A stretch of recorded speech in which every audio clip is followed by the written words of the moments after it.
আসসালামু আলাইকুম প্রিয় ভিউয়ার, সবাই কেমন আছেন? আশা করি আলহামদুলিল্লাহ সবাই ভালো আছেন। আপনারা দেখছেন আমরা একটি ছাদ ঢালাইয়ের কাজ শুরু করেছি। এটি একটি 3 তলা বিশিষ্ট ভবনের 3য় তলার ছাদ এবং এটা শেষ ফ্লোর। তো এটা আসলে এই ছাদটা অর্ধেক হচ্ছে আর কি। এটার ফার্স্ট ফ্লোর এবং সেকেন্ড ফ্লোর ছিল আপনার প্রায় 16 থেকে 1700 স্কোয়ার ফুটের মতন, আর 3 তলায় আমরা ঢালাই করছি 750 স্কোয়ার ফিট হবে এরকম। তো ইনশাল্লাহ আমাদের এই ঢালাইটা শুরু হয়েছে। আপনারা জানেন এখন রমজান মাস চলছে, তো ইনশাল্লাহ আপনারা সবাই দোয়া করবেন আমরা যাতে সুন্দরভাবে ঢালাইটা শেষ করতে পারি। আপনারা অবশ্যই ঢালাই শুরু করার আগে যে বিষয়গুলো খেয়াল করবেন, এই যে দেখেন প্রত্যেকটা 5 ব্লক থেকে 1 ইঞ্চি ব্লক বা 3-4 যে ব্লকগুলো আমরা ব্যবহার করি, আপনারা ছাদ ঢালাইতে সবচেয়ে বেশি গুরুত্ব দিবেন এই ব্লক দেওয়াকে। ছাদের কাভারিং ঠিক আছে কিনা, এক জালি থেকে আরেক জালির যে ডিস্টেন্স থাকার কথা সেগুলো ঠিক আছে কিনা, এবং রডের বাইন্ডিংটা ঠিক আছে কিনা, এগুলো অবশ্যই খেয়াল করতে হবে।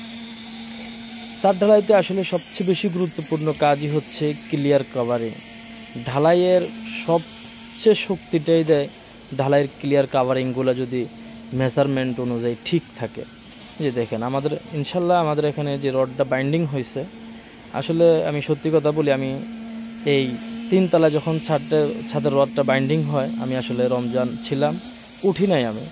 তো আমি উঠা খুবই ভালো লাগছে আমার, যে খুবই সুন্দর একটা ছাদের রড বাইন্ডিং হয়েছে।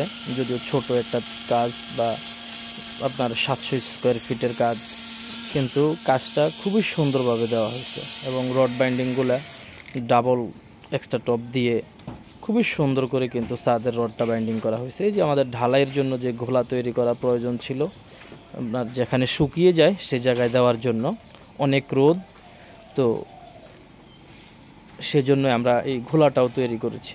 আর আপনারা অবশ্যই ঢালাই শুরু করার আগে সামান্য পরিমাণ হলেও এই যে কলমের গোড়ায় ঘোলা দিতে হবে, এগুলো অবশ্যই মাথা রাখবেন এবং ছাদটা একবারে ভিজিয়ে রাখতে হবে। শাটারিংটা আমাদেরও কিন্তু আপনারা দেখেছেন খুব সুন্দর ভিজানো আছে। আর ওই যে নিচে মাল ঢালাই মিক্সচার হচ্ছে, ওইখান থেকে আসলে চলে আসতেছে। তো আমরা আগের ছাদগুলো অবশ্যই ক্যারিং দিয়ে ঢালাই করেছিলাম, কিন্তু এখন কম ঢালাই, সেজন্য আর ক্যারিং ব্যবহার করি নাই, এখন মাথায় নিয়ে আসতেছি আর কি। তো দোয়া করবেন আমরা যাতে সুন্দরভাবে ঢালাইটা শেষ করতে পারি। ভালো থাকবেন, সুস্থ থাকবেন। আসসালামু আলাইকুম।